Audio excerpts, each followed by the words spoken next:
राधे राधे। जैसे कि आप देख रहे हैं पत्रकार, मैं हूं आपके साथ सुशील गोस्वामी। आज खास वार्ता में भगवान कृष्ण की नगरी में हमारे बीच हैं भारत के ऐसे जांबाज परमवीर चक्र विजेता जिन्होंने 1999 में कारगिल फतेह करने में जो अहम भूमिका निभाई थी, उस बात को अगर जब लोग सुनते हैं तो रोंगटे खड़े हो जाते हैं। ऐसे योगेंद्र सिंह यादव आज हमारे बीच में, आइए उनसे जानते हैं थोड़ा अपना कारगिल को लेकर अपना कुछ बताएं।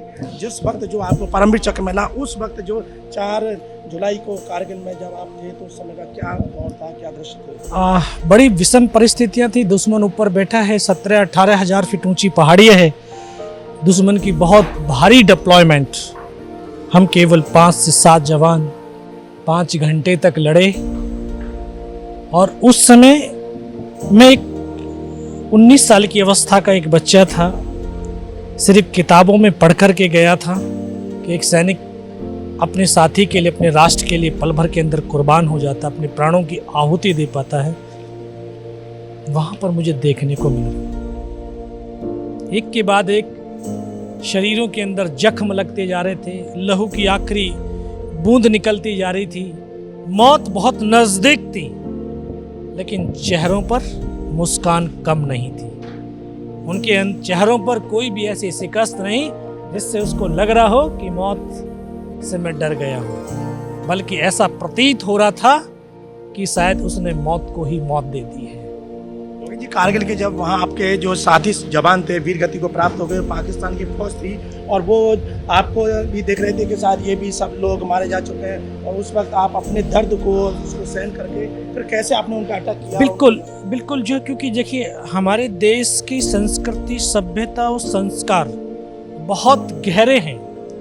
हम अपने संस्कारों को भूलते जा रहे हैं, संस्कृति को भूलते जा रहे हैं, क्योंकि हमारी संस्कृति हमें आध्यात्म से जोड़ती है और आध्यात्म हमारे आत्मबल को बढ़ाता है, आत्मशक्ति को पैदा करता है। और ये आत्मशक्ति आपको तभी आएगी जब आप आध्यात्म से जुड़ेंगे।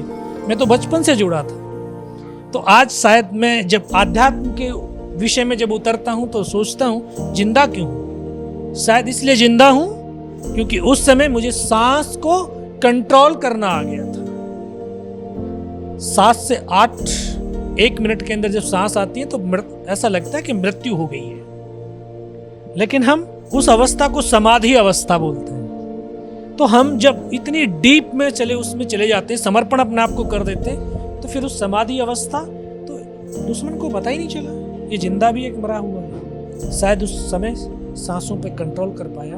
तो ये अपनी इस आध्यात्म पद्धति के कारण, क्योंकि माँ ने सिखाया था कि माला जप करो, नाम जप करो, व्रत करो, तो ये एक क्या कठोरता, अपने मन के अंदर कठोरता आती है। फिर फौज की ट्रेनिंग,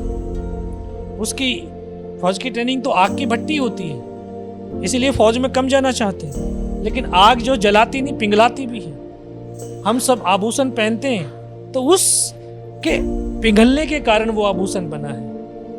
तो अगर वहाँ जो ट्रेनिंग होती है वो एक सिविलियंस के भाव और भावनाओं को पिघला करके उसमें सैनिक के भाव और भावनाएं पैदा करती है, और वो ही उसको उस राष्ट्र पर अर्पित समर्पित होने के लिए प्रेरित करता है। तो यही भाव ट्रेनिंग से आए, अध्यात्म से आए, और शिक्षा और अध्यात्म का समागम होना चाहिए।